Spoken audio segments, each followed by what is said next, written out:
जय नामदेव. शिंपी समाजाचे आराध्य दैवत संत शिरोमणी नामदेवजी महाराज यांच्या जीवनातील एक प्रसंग आम्ही सादर करण्याचा प्रयत्न करीत आहोत. याची संकल्पना व संत श्री नामदेव महाराज यांच्या पत्नीच्या भूमिकेत सौ वैशाली सोनवणे धुळे यांची आहे. या प्रसंगाचे नाट्यकरण, दिग्दर्शक व संत श्री नामदेवजी महाराज यांची भूमिका श्री गणेशचंद्र सोनवणे धुळे यांनी केलेली आहे. तसेच इतर आवाज व ध्वनिमुद्रण श्री ऋषिकेश चव्हाण धुळे यांची आहे. विठ्ठल विठ्ठल विठ्ठल. अहो, बाजारात निघाले का?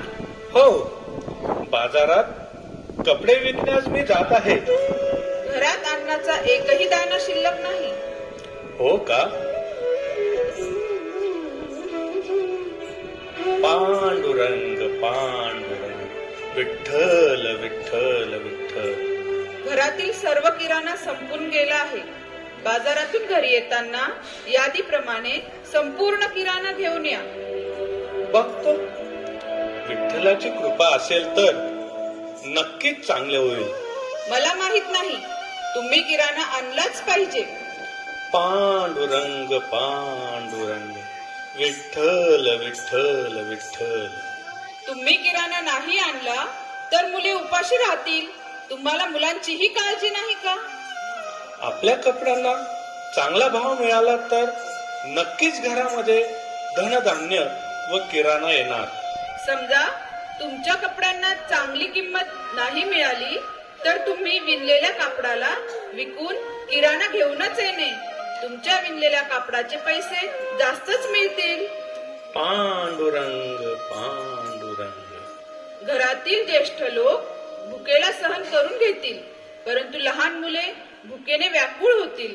ते पाहून मला खूप दुःख होईल. मला ते सहनही होणार नाही. माझ्या विठ्ठलाची जशी कृपा असेल तसेच होणार. येतो मी आता.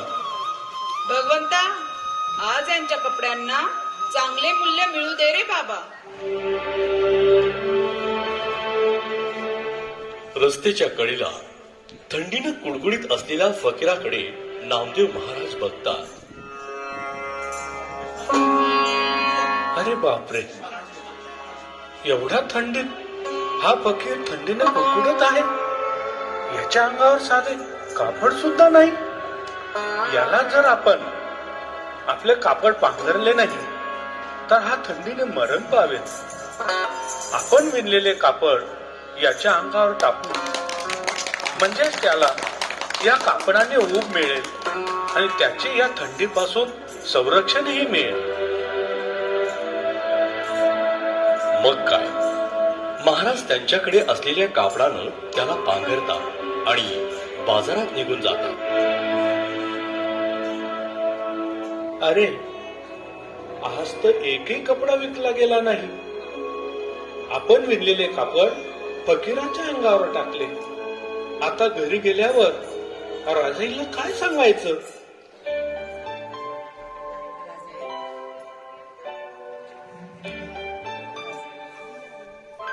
महाराज एका झाडाखाली विठ्ठलाचे नामस्मरण करत बसले.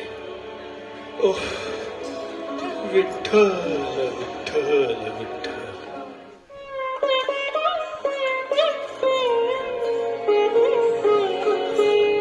संध्याकाळ होण्यात आली. अजून महाराज घरी आले नाहीत. कपडे विकले गेले की नाही? किराणा आणतात की नाही?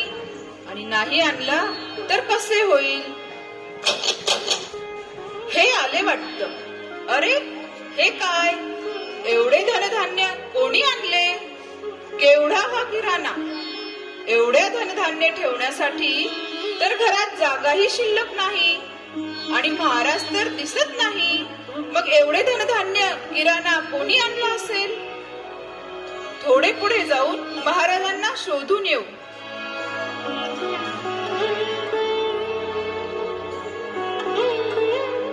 राजाई महाराजांना शोधण्यास निघते.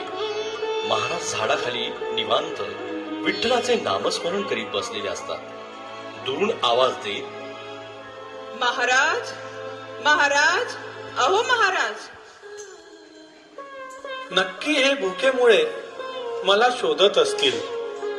महाराज तुम्ही येथे आहात, मग तो किराणा. किराणा? कसला किराणा? अहो तुम्ही विणलेला कापड जास्त भावात विकला गेला तर काही पैसे शिल्लक ठेवायचे होते. एवढा किराणा व सामान आजच घेण्याची काय आवश्यकता होती? विठ्ठल विठ्ठल, नक्कीच माझ्या विठ्ठलाने लीला केली असेल. तुम्ही विणलेला कापडाचा थान ज्या सरकारांना विकला त्यांनीच धनधान्य व एवढा मोठा किराणा भरून दिला असेल असे मला वाटते. ती सरकारच तशी आहे. तिने देण्यास सुरुवात केली तर घेणारा थकून जाईल, पण त्याचे बक्षीस कधी संपत नाही. ती खरी सरकार आहे. नेहमी त्याची कृपा आपल्यावर कायम असते. मित्र हो, जेव्हा ईश्वर देण्यास सुरुवात करतो तेव्हा घेणाऱ्याची जागा कमी पडून जाते. जेव्हा ईश्वर आपल्याला देतो ते आभाळ भरून आपल्याला देत असतो. फक्त आपला विश्वास त्याच्यावर असला पाहिजे. जो मनापासून ईश्वराची आराधना करतो, त्याची सेवा करतो, तेव्हा ईश्वर त्याच्यावर खूप कृपा करीत असतो. त्याला कोणत्याच प्रकारचे कमी पडू देत नाही. बोला संत श्री नामदेवजी महाराज